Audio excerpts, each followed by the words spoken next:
Eu, homem de 40 anos, trabalho à noite, e minha esposa, mulher de 40 anos, trabalha no turno do dia. O trabalho dela é em um campo dominado por homens, e ela parece estar com os colegas de trabalho com mais frequência ultimamente. E isso tem despertado desconfiança em mim. Será que essa desconfiança faz algum sentido? Seja bem-vindo a mais uma História Bruxa. Já se inscreve e deixa seu like, e seguimos para a história.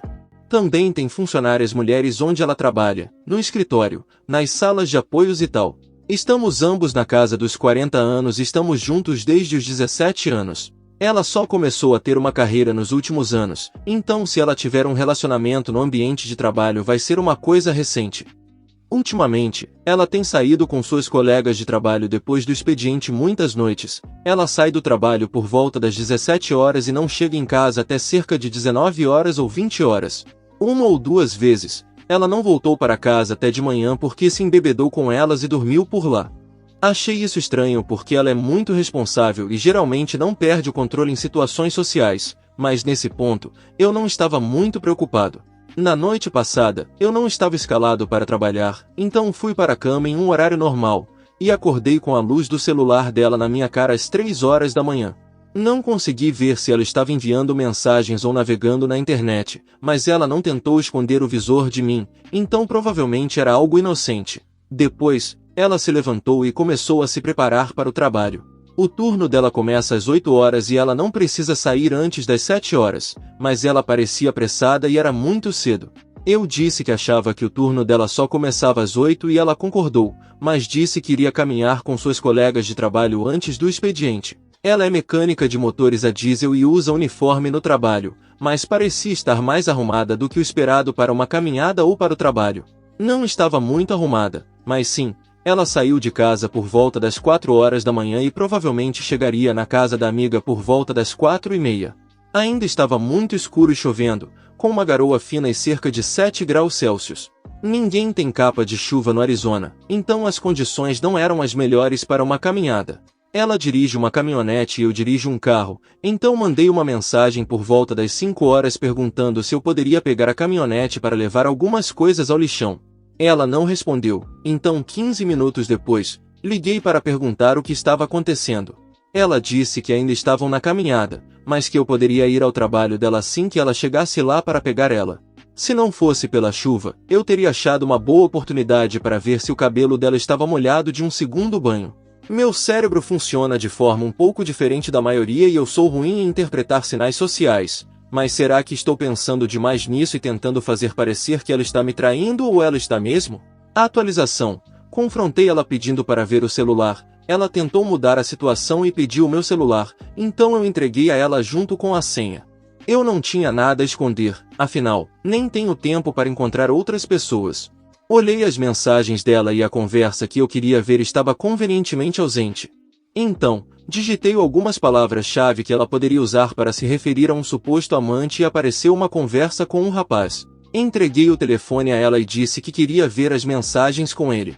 Ela agiu como se fosse um absurdo, e eu contei parte do que eu sabia, que ela tinha mandado mensagem para ele antes de sair de casa hoje e quando voltou também. E que eu sabia que ela estava com ele quando supostamente estava em Vegas com as colegas numa viagem. Ela tentou agir como se não soubesse porque nossa operadora de telefonia teria várias páginas de registros de mensagens entre ela e ele. Como ela não queria fazer nada além de sair correndo para o andar de cima e se esconder na cama, subi e disse que estava arrumando uma mala e indo embora. Então arrumei minhas coisas e saí. Atualização. Um investigador de polícia uma vez me ensinou sobre como fazer uma boa confrontação.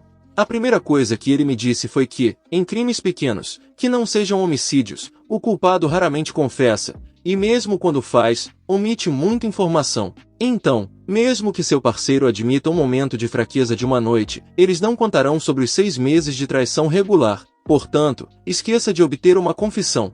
Quando você chega a esse ponto, tem que escalar as acusações, e com isso você tenta obter informações adicionais para usar contra eles mais tarde. Ele também me disse para começar a confrontação com a frase, eu sei mais do que você pensa que eu sei, então comece a falar, a verdade é a única coisa que pode te ajudar aqui. Mas é importante não revelar o quanto você sabe mesmo, isso é um jogo de pôquer de alto risco, então não mostre suas cartas.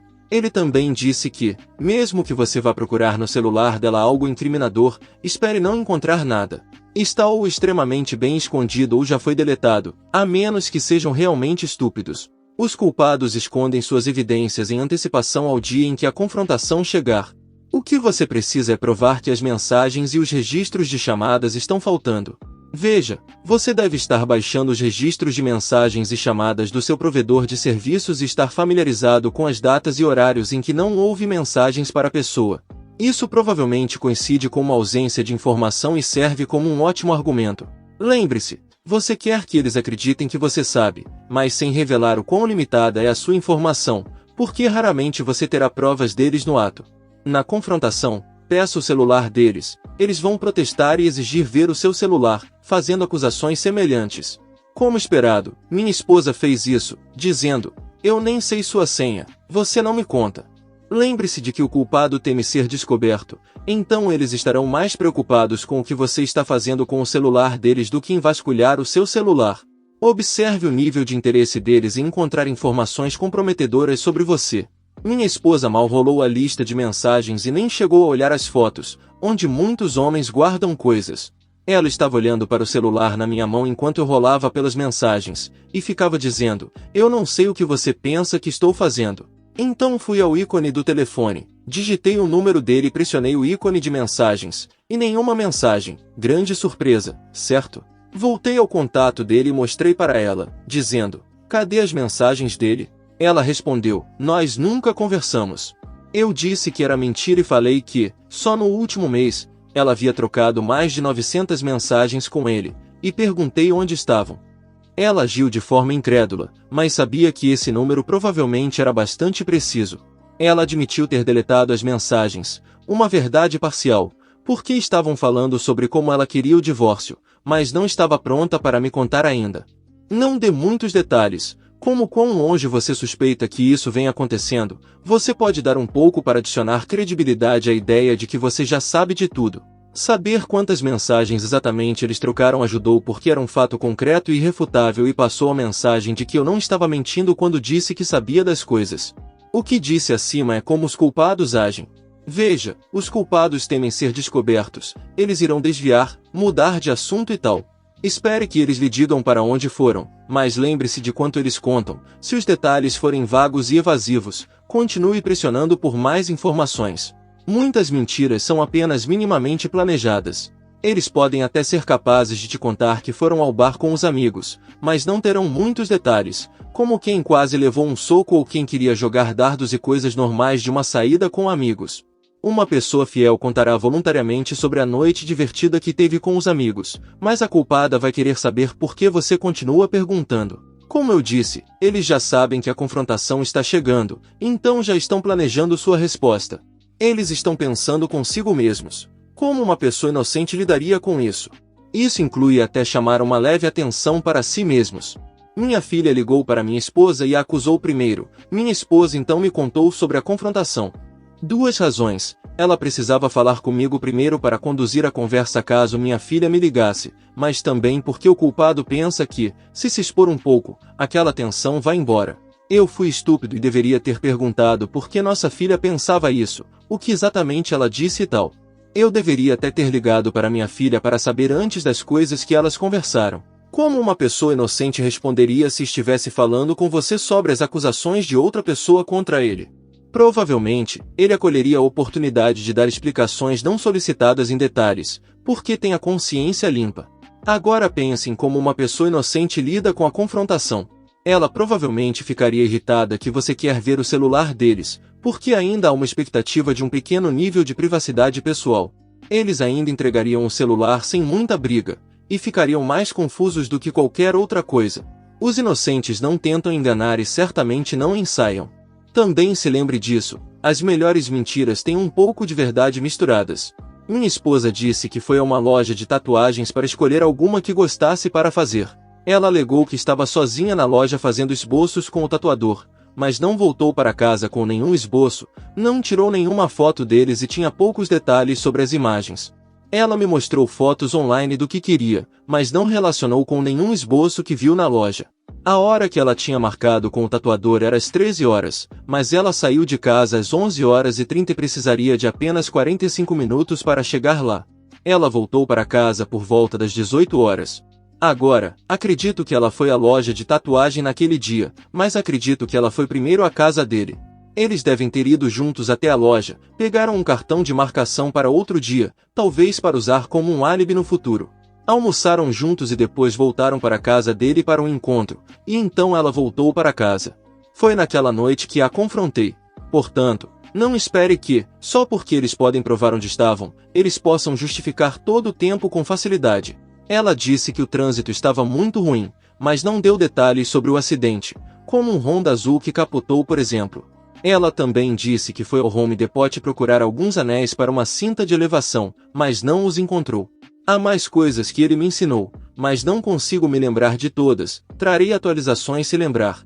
Atualização, ela ainda está com ele, então duvido que nosso casamento vá para frente. Reconheci que tenho problemas de raiva, e isso foi o que, em última instância, a afastou. Na verdade, tenho feito bons progressos, ela nunca chegou a admitir o caso, mas posso perdoar por causa do meu papel em tudo isso. Ela me disse que não há esperança de reconciliação e sugeriu que contássemos pelo bem das crianças. Bem, eu estava otimista de que talvez um dia pudéssemos nos reconciliar, mas estou preocupado que a coabitação tenha sido um compromisso que ela ofereceu porque ainda estava com medo. Então, ofereci a ela o divórcio, se é isso que ela realmente quer. Ela não mencionou mais nada, e eu interpretei isso como um sinal de que talvez ela não queira isso, e quem sabe, talvez ela até estivesse amolecendo um pouco. Nós até levamos as crianças para jantar na noite passada, e ela foi agradável e conversadora, até me olhando enquanto falava. Realmente pensei que talvez o gelo ao redor do coração dela estivesse derretendo, mas então, no caminho de volta para casa, ela fez uma pequena provocação, como se quisesse lembrar a si mesma de que não me ama.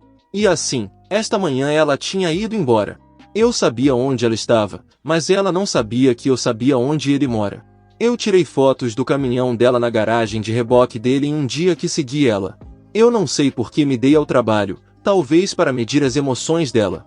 Quando cheguei lá, só o caminhão dele estava na entrada, mas então eu vi o caminhão dela estacionado nas proximidades. Ela não sabia que eu estava lá, mas me mandou uma mensagem perguntando se precisávamos de sacos de lixo ou algo a mais para casa. Eu disse a ela que estávamos com poucos e perguntei se ela estava no mercado, e se estivesse, que trouxesse mais creme para mim. Eu não estava recebendo resposta, mas logo vi o caminhão dele sair da entrada. Eu não consegui ter uma boa visão, mas tenho certeza de que eles saíram juntos. Então, fui até a porta e toquei a campainha, sem resposta. Mandei uma mensagem perguntando se ela tinha recebido o e-mail mencionado mais cedo. Ela disse que não viu, então eu disse o que era. E ela respondeu que conversaríamos quando ela voltasse. Ela mandou uma mensagem dizendo que estava no mercado e eu disse, não, você não está. Cerca de 45 minutos depois, ela mandou uma foto do prédio do mercado. Sim, ela acabou de chegar e está inventando uma história de cobertura. Eu disse a ela para mandar uma foto do caminhão se ela quisesse que eu acreditasse nela. Ela disse que honestamente não se importava.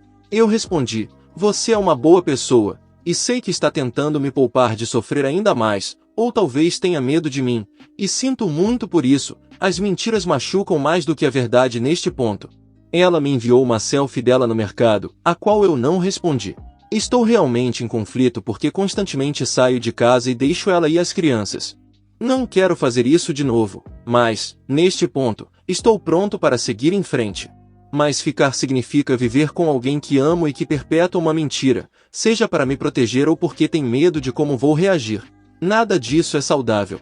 Atualização. Fiz a consulta com o advogado ontem e outras atualizações longas.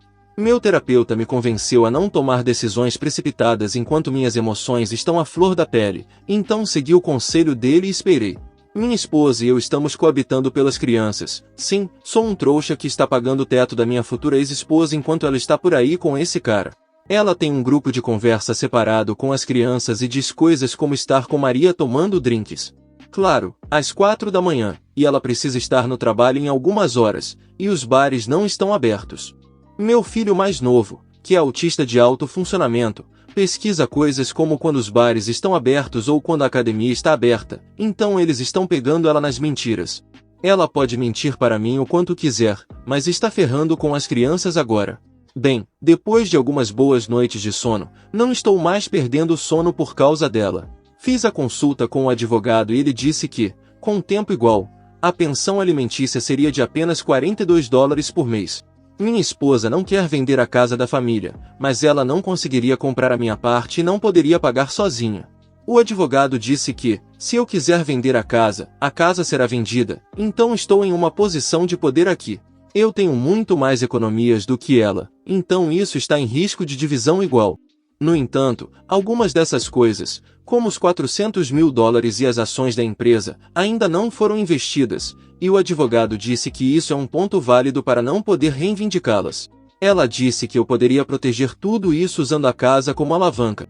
Basicamente, se eu optar por continuar pagando metade da casa até que as crianças cresçam em 5 anos, eu poderia negociar por metade da futura valorização.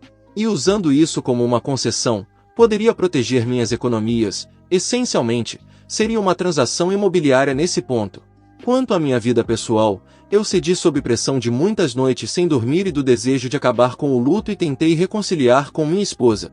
Basicamente me humilhei fazendo a dança do Me Escolhe por favor, acho que isso foi há cerca de 2 semanas. Voltei do trabalho porque não conseguia funcionar, rezei para que o caminhão dela ainda estivesse lá e para que Deus colocasse um pouco de amor no coração dela por mim. Tentei falar com ela, mas isso não funcionou, eu estava bem patético, parecia que Deus não respondeu. Avançando para o último domingo, eu não tinha para onde ir, mas disse a ela que ficaria fora de casa até o trabalho e que ela poderia ver as crianças sem mim por perto. Ela comprou pizza para eles antes de sair novamente logo depois. Bem, eu fiquei sentado no meu carro lendo os comentários do Reddit e outras coisas, e não sei porquê, mas baixei o Tinder. Em vez de criar um perfil, eu só estava casualmente passando pelos perfis, deslizando para a esquerda em tudo. Conversei com uma garota, mas não senti nada. Depois do trabalho, na manhã seguinte, vi um perfil e deslizei para a direita, novamente sem saber porquê. Deu match instantâneo. Ela me mandou uma mensagem dizendo: "Olá lindo. Vou te dizer, não poderia ter vindo em melhor hora ouvir alguém demonstrar gentileza para comigo." Conversamos, e foi bem, tivemos um encontro na terça-feira à noite, alguns drinks. Fui honesto com ela sobre minha situação porque, se por acaso isso for algum lugar, não vou começar com uma mentira. Ela também havia sido traída e estava divorciada há algum tempo, mas queria voltar a namorar. Eu a levei até o carro dela e nos beijamos. Lembre-se de que minha esposa terminou o casamento, então tudo que temos neste momento é um pedaço de papel. Não vou mentir, pensar nessa mulher e ter esperança novamente é o que acalma minha mente e me deixa dormir novamente. Talvez seja a misericórdia de Deus que ele ignorou meu pedido e enviou alguém para me mostrar que posso ser valorizado por outra pessoa, porque tenho esperança para o meu futuro novamente. Seria bom se isso fosse para algum lugar, mas se for apenas um momento passageiro, ainda sou grato. Sei que tudo isso é rápido, mas meu casamento estava em crise há anos. Eu tinha contemplado o divórcio por muito tempo, mas não agi nem para isso nem para salvar o casamento.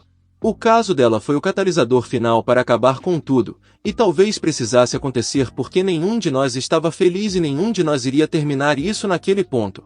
Se eu fosse o testado, me pergunto se teria falhado. Tenho medo de ser um risco nesse aspecto, então sempre mantive distância de outras mulheres.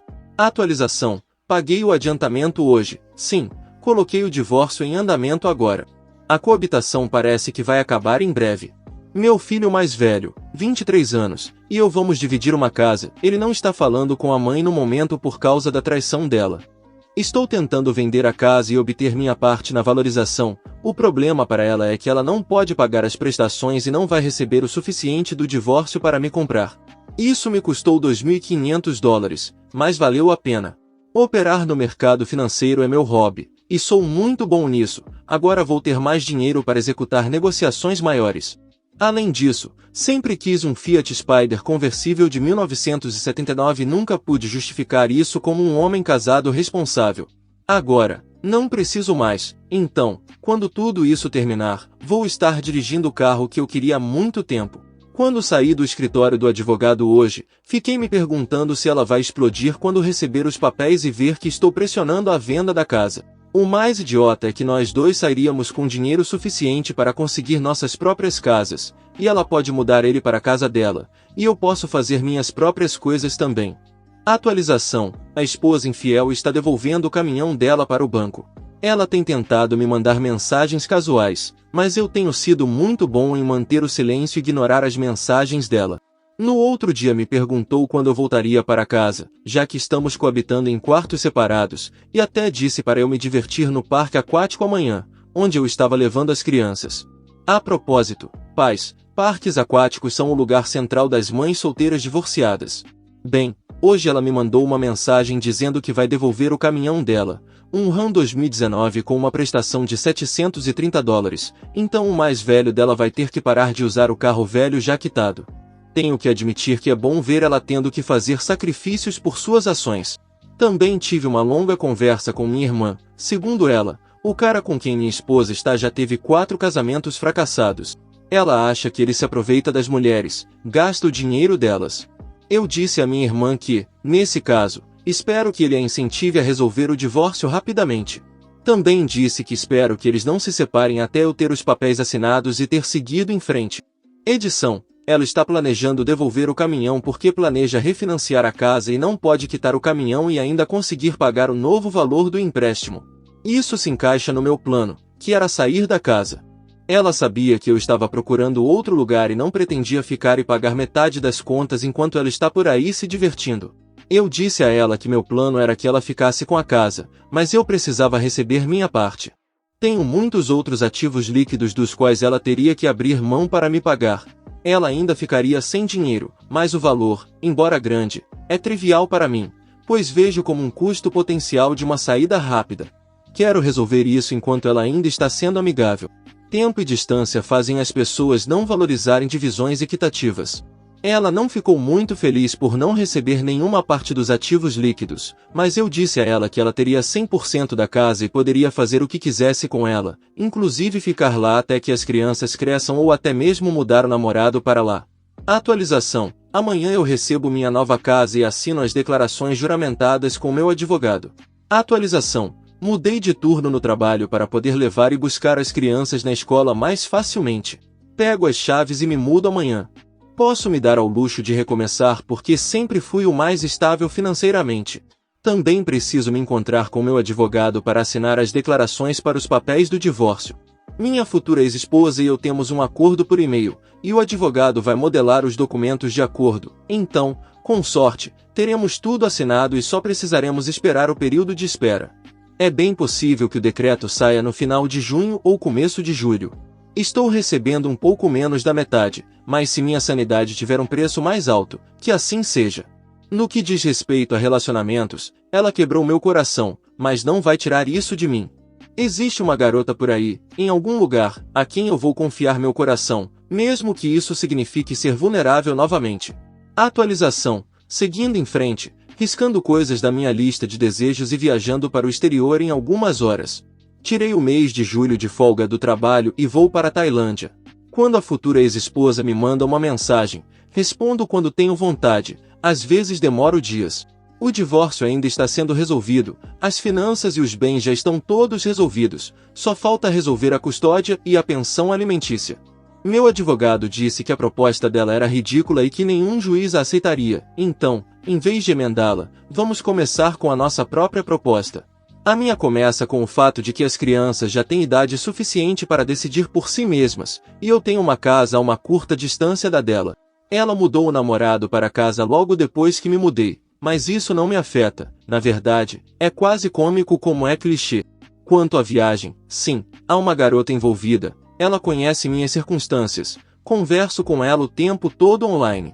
Quando perco o sono à noite, não é por causa de uma traidora que me fez mal, é por causa da diferença de 14 horas de fuso horário entre mim e essa garota tailandesa. Meu conselho para os outros aqui que ainda estão lutando é simplesmente continuar seguindo em frente.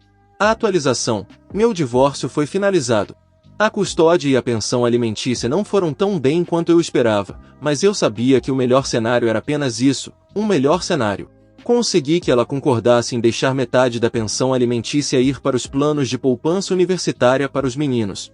Eles já são adolescentes, E como ela insistiu em finais de semana alternados apenas, eu pensei que eles já estão quase crescidos e com poucos marcos pela frente. Esse cronograma significa que ela terá que lidar com o transporte de ida e volta para a escola. Além disso, isso me permitiu aceitar um cargo de viagem no trabalho, que me dá cerca de 15 horas de horas extras por semana, com refeições pagas, e as horas extras não entram no cálculo da pensão alimentícia aqui. Atualizei meu seguro no trabalho e a removida a apólice, o que me economiza mais dinheiro. A apólice dela no trabalho pode muito bem ser mais cara do que o que ela vai receber de pensão alimentícia. Para completar, descobri que ela tem nódulos nos seios, é como um karma por deixar outro homem apalpá-los. Também atualizei meus planos de seguro de vida para que ela não se beneficie. Vi ela pessoalmente outro dia, quando dei dinheiro para uma necessidade médica de um dos meninos. Eu não me abalei, não senti muita coisa. Estou aqui vivendo minha melhor vida agora e não preciso de nenhuma nuvem negra estragando isso. Para aqueles que estão começando essa jornada pelo inferno, continuem em frente, não deixem o diabo te pegar descansando. Tive dias sem dormir, perdi minha dignidade implorando para ter ela de volta no início e tive que tirar licença do trabalho. Tudo o que posso dizer é que você vai sobreviver. Atualização: o karma está começando a agir. Estou começando a acreditar que a justiça é eventualmente alcançada e que as pessoas geralmente recebem o resultado que merecem. Descobri que ela foi recentemente demitida do emprego. É bem apropriado, considerando que foi lá que ela conheceu seu amante. Supostamente, ela estava sendo assediada por um colega de trabalho, e ela denunciou, mas foi demitida. Provavelmente, eles pensaram que ela era quem estava fazendo o assédio, já que ela já arruinou 2 casamentos porque o amante também era casado. Dormir com um colega de trabalho no passado provavelmente não ajudará em nada se isso se tornar um processo judicial. Sem dinheiro e desempregada, com uma grande dívida de veículo, ela tem que vender a casa que pretendia manter. Ela não pode pagar pelos carregadores, suas costas estão ruins e o namorado dela é velho e provavelmente ficará preso com a tarefa. A coisa mais louca é que eu conheço um bom emprego que pagaria melhor e teria melhores benefícios do que o antigo emprego dela. Parte de mim quer passar a informação, e outra parte só quer preparar pipoca. Bem, meu terapeuta me disse há muito tempo que não é meu trabalho ajudar ela e que eu não deveria carregar o fardo de fazer isso, então mais manteiga na pipoca, por favor.